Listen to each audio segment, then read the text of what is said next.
Britain's top judge says the nation should allow Islamic Sharia law. The head of the Church of England said the same thing. Police dogs might have to wear booties when they search Muslim homes to avoid offending Muslims who believe dogs are unclean. And Britain's Home Secretary has decided that Islamic terrorism should be renamed anti-Islamic activity. There is a real fear of Islam in Britain that is far different than in America, and the headlines here sometimes make it look as if capitulation to Islam is inevitable. It's somewhat astonishing that in a nation of 60 million people, a couple million Muslims could cause so much concern. Critics of the government say that's because Britain's politically correct leadership has been so slow to tackle this problem head-on. So-called hate speech is illegal in Britain, but it depends on who is doing the hating. When these British citizens protested the Mohammed cartoons at the Danish embassy in London in 2006, they expressed their allegiance to terrorists. They called for beheadings and nuclear attacks. British police arrested no one until there was a public uproar. Compare that to when a British news program exposed violent rhetoric in local mosques. British police initially decided to charge not the radical imams who were promoting violence and bigotry, but the news program that did the report for allegedly stirring up racial hatred. But the wake-up calls over political correctness have been getting more frequent and more horrific. It could be argued that Britain's commitment to ethnic diversity cost this woman her life. Banaz Mahmoud's family tried repeatedly to kill her because she left an arranged marriage and allegedly stained the family honor. Banaz recorded this video account from a hospital bed the first time her family tried to kill her. She also went to British police several times asking for help, but they ignored her because police thought they should respect ethnic diversity and not get involved. Banaz was finally murdered by her father and uncle, stuffed into a suitcase and buried in this backyard.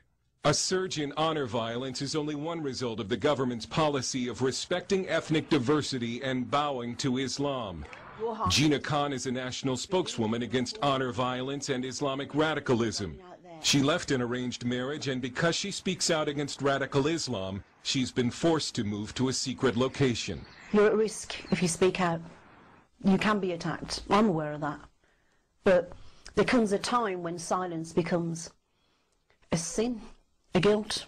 I spoke out because I believe that the people in the community that I moved out of are in denial about jihadism, yet it's happening all under their noses. In fact, I think people know what's happening. When former drug dealer and now born-again Christian Paul Ray wrote in his blog that the Muslim drug gangs in his hometown of Luton were savages, he was arrested on suspicion of a hate crime. It's okay for the Muslims to do what they're doing, and no one arrests them, but then if we start saying and disagreeing with what's actually happening, you know, we're breaching community cohesion, and we get arrested for it. It's just how things are now in this country.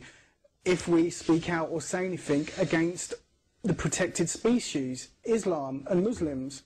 Paul Ray fled Britain after this interview because of threats against his life from Muslim gangs.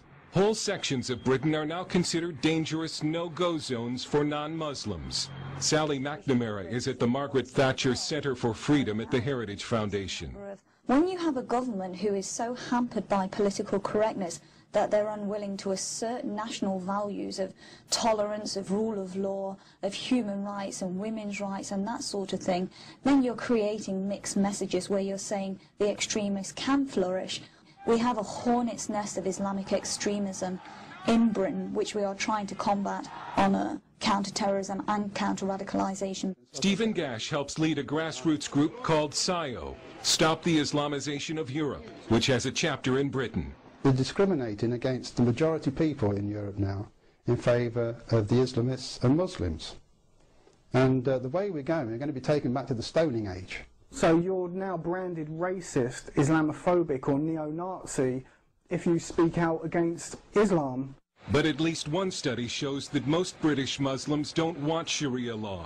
A lot of Muslims came here to escape it, yet it might be foisted on them anyway by political leaders. Wherever there is this same sort of ideology and mindset, there's now more polygamy in our communities, there's more domestic violence in our communities, there's more forced marriages, and there are more honour killings now.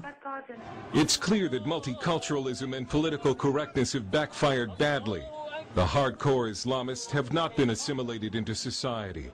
But Britain's confidence in democracy and Christian civilization have been seriously weakened. Dale Hurd, CBN News, London.